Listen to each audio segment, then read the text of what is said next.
Welcome to Pigeon Talk One-on-One, topic with conditioning, preparation, and system. Pigeon Talk with Jaime Lim and Aaron Claudio. Pigeon Talk One-on-One, powered by Talomi Probiotics, Bear Sale, Wingmaster, Bona Mix, Royalties, Victory, Gasty Pro, Burlington, Mikusin, Haggis. Kasi ako, I'm a believer of natural medicine. Malakas ako gumamit ng probiotics. Nang? Probiotics.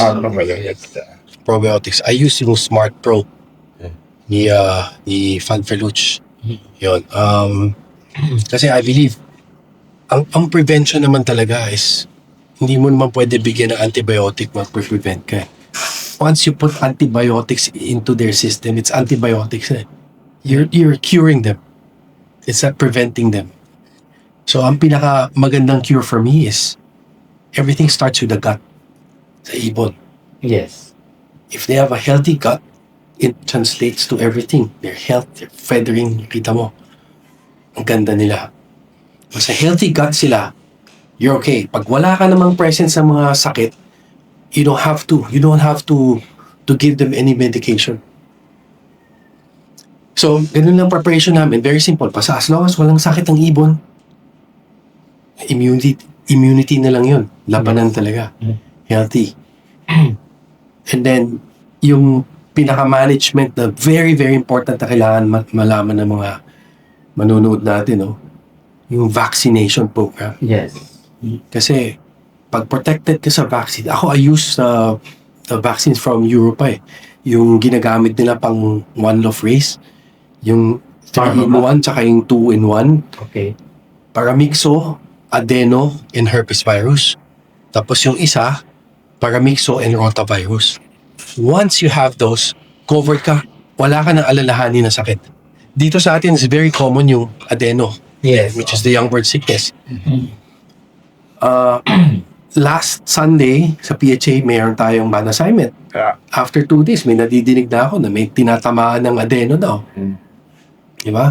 Ako wala akong issue na ganyan kasi protected yung birds ko. Meron man akong tamaan, very, very few. Tsaka tamaan man sila, mild na. Kaya nila yun. Wala ka masyadong setback. No? You have to keep away from training. Ako gusto ko makita yung ibon na lumaki siyang healthy all the way. Meron kasing fancier dito na we call them the chemical fancier. Gamot ng gamot. Walang tinanong sa akin kung hindi, anong gamot na magandang bigay? Anong gamot para dito? Diba? Tayo, PHA member?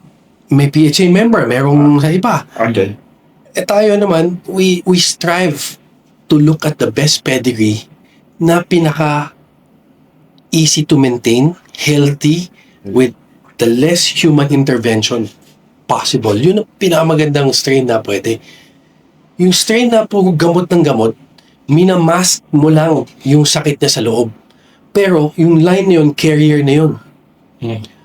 Sigurado, kahit mag-anak man siya, ganun din, gamutin mo din yung mga anak nun para lang manalo. Gusto mo niyo ba ng gano'n? Diba? Hindi. That's why selection is very important. Sa breeding, selection is very important. Oh, how about, sir? So, natapos na tayo sa breeders, conditioning, and then paano kayo pumili. Paano ang strategy or sistema nyo pagka mag-start na kayo ng road trade? Road training, okay. Kailangan ang ibon malakas na lumipad sa loob. So at least 1 hour nakapalipad na siya. 1 hour in the morning, 1 hour in the afternoon. That's a signal, lalo na nakikita mo, nag-range na sila, lumalayo sila. That's a signal that you can start your road training. Oo. So pag nagpa-block na sila? Yes. Pag mahina pa yung ibon mo, hindi pa nakaka 1 hour, delikado eh. Kasi marami dyan mga newbie o mga fancier, mga small lot na 5 minutes, 10 minutes mo, banda daw ibon na. So, they cannot compete. Paano kailangan sasali sa derby na makadulo kung hindi makapaglipas sa loob? So, how do you do it? But once the birds are healthy, automatic lilipad yan eh. Yes. You don't have to plant them, you can let post fly. Sometimes, yes, actually, naghabol sa babae or what, but normally they will fly if they are healthy. Mm. Yes. Mga ilang kilometers ang ano to, sir? Road Road lane. The first one, we start with about 10 kilometers.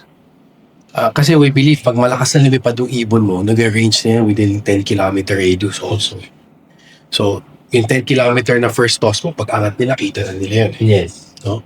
So, the first one is 10, and then 20, and then 30. Dagdag ng 10. Just to build their confidence. Importante kasi sa ibon natin, parang mga anak din natin yan eh. Diba? Binibuild natin yung confidence nila. Once nagkaroon sila ng kumpiyansa, yung easy na yun. Yes.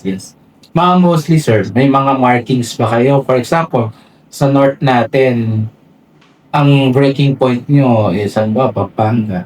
May mga ganun ba kayo? Ako hindi ako naniniwala sa breaking point eh. Kasi every race day is a different race. Especially in a tropical weather like this, yung wind direction mo paiba-iba every day. So, maaari matutulak tayo sa ibang lugar, no? So, I guess important lang is to train them Left and right. Masanay lang sila. Walang breakaway point doon. For sure yan. For example, itong Sunday, dadaan sila ng Kabanatuan. Baka next Sunday, sa lakas ng hangin, nandun sila sa bandang kaliwa. Diba? Iba-iba yan eh. Okay. So, pagdating, sir, ng derby race, ano yung mga strategies and sistema niyo pagdating ng derby race?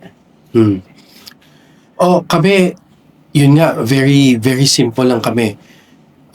We just give the right supplements that we think, should be given to the birds. Yun nga, yung kanina na-mention ni Idol Salty, importante, titingnan mo the race after. No? Yung kakatapos lang, itsura ng ibon mo, nahirapan ba sila? We have to be sensitive with that eh. Kasi hindi lahat ng ibon kaya itong particular race. May ibang ibon nahirapan, no? So, titingnan mo talaga. Yung mga nahirapan, medyo you need to give them more rest. Yung mga nakita mo, easy naman, di tuloy-tuloy lang. Tuloy-tuloy. Oo. Siguro, plus or give and take, maybe just 1 day rest additional for yung mga nakita mo medyo... So may mga hindi sinasama lang. Yes, oo. Especially mga, let's say, Sunday na mamandi mo eh. So you give them extra rest. Yes, oo. Tapos, let's say, for example, medyo hard race, maulan, no? Yung Or smash race, yeah. smash race na minsan may holdover. Alam mo naman yun, sa truck, syempre, very, very high yung field infection dyan sa loob. Daming kung ano-ano ng mga sakit na dyan, di ba?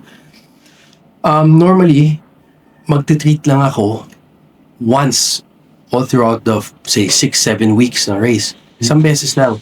Ang ginagamit ko normally yung binibigay sa akin ni Josto na Amet. Amet is a combination of amoxicillin, metronidazole, and trimethoprim.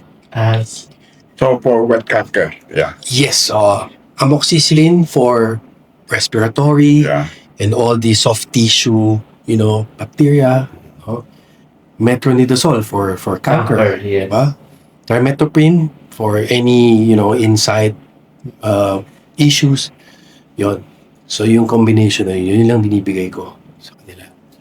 So, with regards naman sa feeds natin, sir, may mga additional seeds ba kayo ina-add? Pagdating na We go further, yeah. Wala. Same lang. Same lang. Oo, same lang. Hindi kami gumagamit. Hindi ako gumagamit ng mani. Hindi ako gumagamit ng mani. Yun lang, mas madami lang yung pag grazing mix. Kasi meron kaming light mix. 3, breeder mix, light mix, saka yung racing mix. Okay.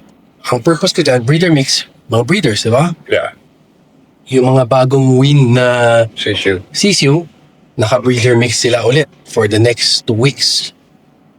No? And then we switch them to the light mix So, pag tinatanong mo ngayon yung purpose, anong purpose ko nun? Light mix for the multi. Yes, yung light mix ko, high on barley. Yeah. Very light lang siya. Yeah. Tsaka it's not taxing on the digestive and the liver functions ng ibon. Okay. Kasi once you go high protein and then shift mo sa light mix, sa low protein, bagsak yan. That's the only way na we want the young birds to molt faster. Okay. Para umabot sa race day, sa racing season na ano sila, bihis na sila. Nagpe-pwede rin kayo, sir, ng young bird? Ako kasi late ako mag-breed eh. Normally, pag north, I want them to be about 7 to 8 months old. So, what month Racing do you day? start breeding? February. Mga February. end of February. So, mga March born ako, ganyan. Ng north. ng north. Okay. Matutunin yan pagpata. Oo, 7 to 8 months gusto ko yung edad ng mga north birds ko. For my south birds, mas gusto ko sila a little bit more aged. Maybe mga 10 to 11 months old. Okay. You know, yung mga April, May born. Yun, mas gusto ko silang gano'n. How about motivation? Motivation, again, that's a very tricky proposition, yung motivation. Yeah. Remember, we are flying young birds. It's not old bird. Yeah. In Europe, the common practice is motivation, All great. old birds. Pag young bird mo,